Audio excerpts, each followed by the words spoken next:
as the old adage says, time flies when you're having fun.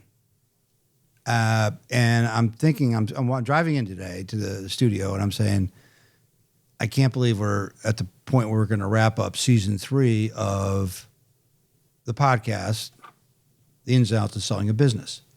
I mean, it seems like it just went by like that, right?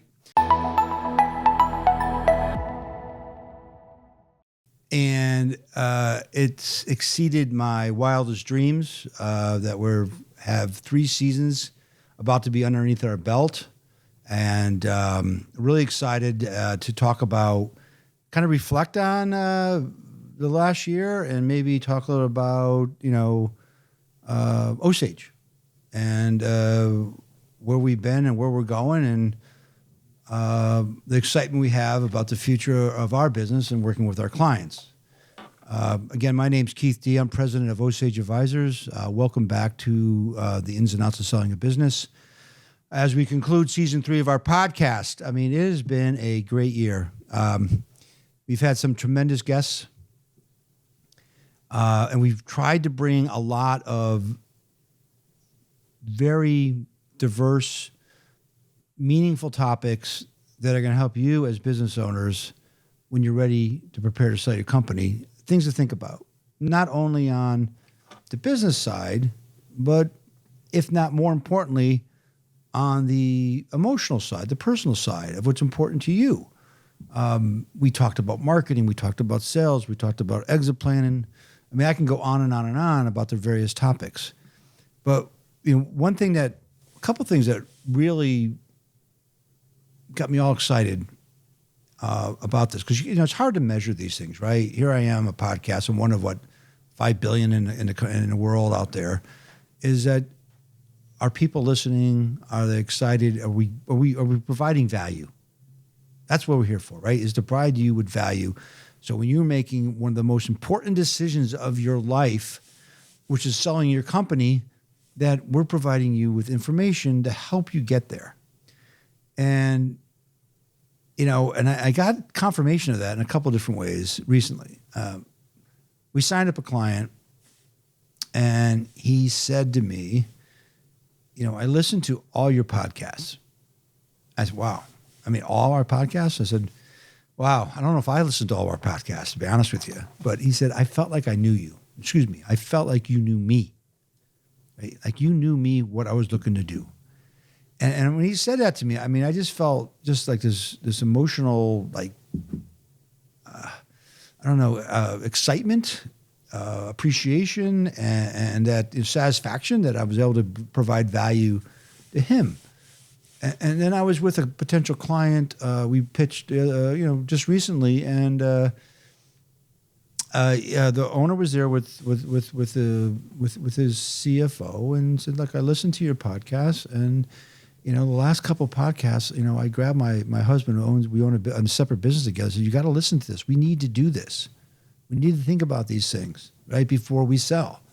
And this person said to me that, I just wish there was more. Like you touch on the topic, but taking a deeper dive, which again is, kind of the reason we do the podcast, is to kind of give you a high level, maybe drill down a few levels about things to think about on all aspects of your business. But the fact that, they listened to it and had good takeaways from it. And that's just 2 of, many conversations I've had over the last, 12 months of doing season 3 of people who say, yeah, I've listened to your podcast and I really like this episode about this. And it gave me thinking about things, right? And that's the goal here, right? Is to help you open up to what the conversation needs to be between you and your family about how we are going to approach this. Because again, this 99% of our clients we have, never gone through a sales process. So if we can help you become a well-informed, educated seller and plan correctly, and also give a perspective what the buyers are going to look for and things to prepare for, then we're doing our job. And hopefully you pick up the phone and give us a call and we can help you through that process. But if not, that's okay, right? Our goal is to provide you with information, tools, put in your toolkit on the emotional side, on the family side, on the business side, and on the employee side of how to think about so that when you make that decision to sell or plan to sell, that you're ready. And then you can do it in a way that works for you. Not what the buyer wants, how they want to work it, but how you want to do it, how you're going to plan it, how it's going to go to your benefit to get to your goal, right? We, as a firm, always say, and I've said this in prior podcasts and repeating myself, but I think it's important to say, we want to know why you're coming to see us. What's the motivation? I had a call this morning on my way up this morning from a person I've been talking to for 6 years. No, excuse me, 9 years. And he says, I got to do something. I'm ready. I have a life ahead of me. I'm in my early 60s. I don't want to be sitting here at 70, 71 years old and then sell my business and not be able to enjoy the fruits of everything I put in over these last 37 years, right? Or more. And I said, yeah, let's go grab some lunch. Let's talk about it. I mean, those are the kind of conversations that we have all the time. And he's come to the realization 9 years later that, now's the time. I got my buddy just retired. He's going to Bermuda for 10 weeks. My other buddy's going to Europe. I don't want to miss out on that next stage of what's important. I want to enjoy all my hard work, all those hours, all that time. Again, that's the kind of thing that we're trying to help our clients with, or potential clients, or not even clients, business owners out there like yours and their families, of when you're ready to make that decision, is that you are in a position that you are now from a position of strength, not weakness. Strength, we're ready to go. Here's how we want to do it. This is what's motivating us. And these, again, we ask what's motivating the sale and what are your goals and objectives? Because they're different. And if you've never been through a sales process, your goals and objectives could change once you get to know the buyer. I want to retire after 3 months. I have a client said he was good for 6 months. A year and a half later, he's still there.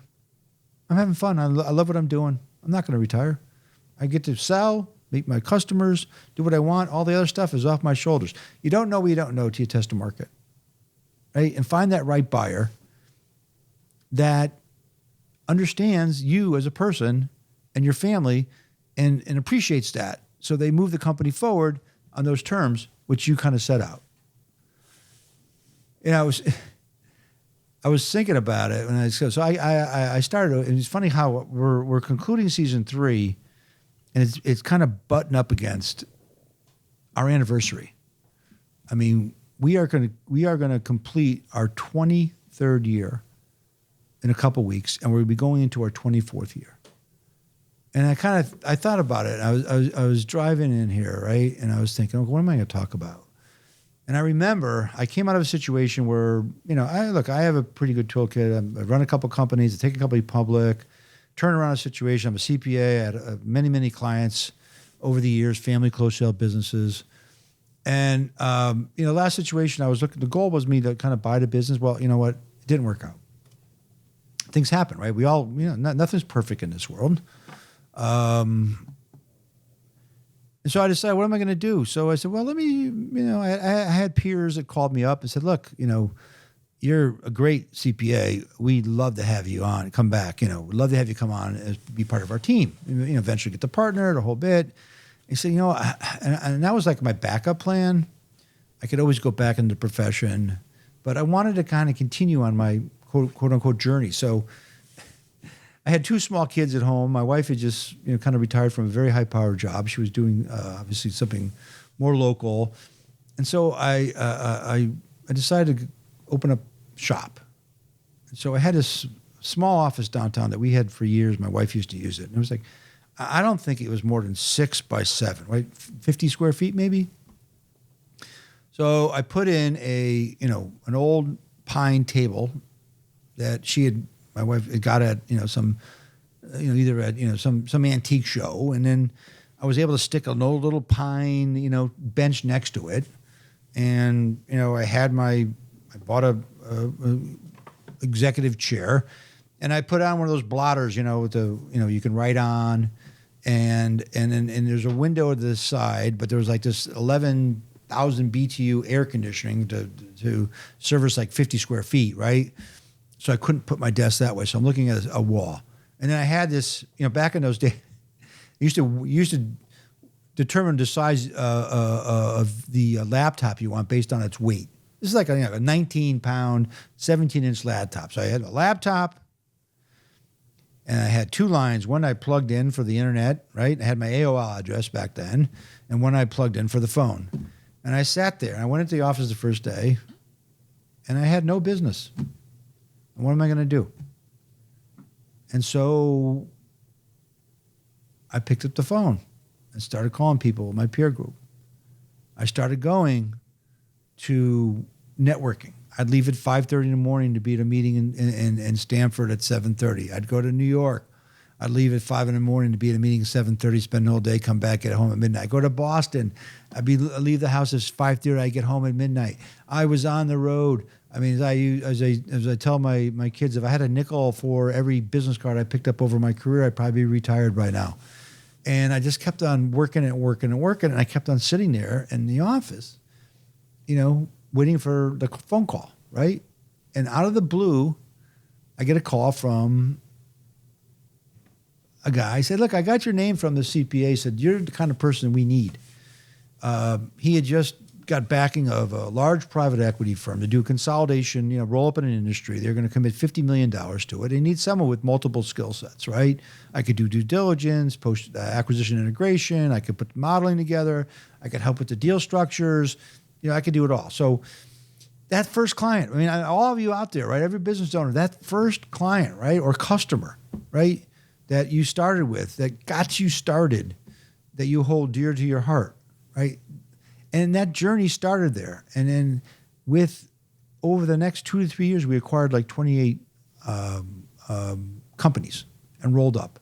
And then my job was done. And in the meantime, I was continuing to network, and I built on this, I built on that, did a little consulting, helped companies with some financing structures, did some sell-side M&A, and then I committed to sell-side M&A because I thought about it. And to this day, right, it's when a business owner who has dedicated almost all their life to building a company, they deserve the highest level of service. And that service is taking that approach where you're going to run an auction process, where you're going to understand what their motivation is, what their goals and objectives are. And through competitive process, they're going to become a well-informed, educated seller and give them choices who's the best buyer. And we said it before once, we said it 10 times on this podcast in the past. A number of our clients don't pick the highest price. It's got to be the right feel. It's got to be the right fit that meets a number of criteria. The legacy of the firm, the culture they created, their employees, will they have a home after we leave? What's in it for me long term? And then, of course, the dollar amount, right? And so how we've worked it over the years is, we're a relationship firm. And the question came up this week. And he said, well, what if we go through all this? Because to run a process is not like you post something and see what happens. It's a huge time commitment. Our team may put in, a year, 4 people. It's a lot of hours. At the end of the day, it's not our decision. It's your decision. Whether you want to do the deal or not. And it was posed to me by this potential prospect. He said, well, you're kind of conflicted, right? Because at the end of the day, there's a huge commission at the back end of this, and you're going to be kind of leaning towards getting that commission versus what I want to do. And before he almost finished the sentence, I said, absolutely not. I said, M&A is a game of patience. It's got to feel right. It's got to be right for our clients. If it doesn't feel right for you, don't do the deal. And if we don't think it's right for you, we'll tell you not to do the deal.